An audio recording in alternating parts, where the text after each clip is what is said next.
இன்றைய நாள் வாக்குத்தத்த வசனம் சங்கீதம் 72:14. அவர்கள் ஆத்துமாக்களை வஞ்சகத்திற்கும் கொடுமைக்கும் தப்புவிப்பார். வஞ்சகம், கொடுமை, இந்த வார்த்தைகளை கேட்கின்ற போதே நமக்கு சற்று மன வேதனைத்தான் தருகிறது. கொடுமை நம்முடைய வாழ்க்கையில வந்துவிடக் கூடாது.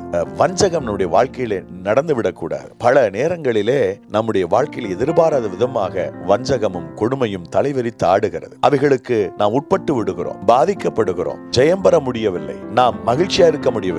கர்த்தர் சொல்லுகிறார், இனிமேல் உங்களை வஞ்சகம் ஒன்றும் செய்ய முடியாது, கொடுமை ஒன்றும் செய்ய முடியாது, அவைகளுக்கு நீங்கள் தப்புவிக்கப்படுவீர் என்று கர்த்தர் சொல்லுகிறார். இந்த வாக்குத்தத்தம் நிறைவேறுவதற்கு நாம் செய்ய வேண்டியது என்ன?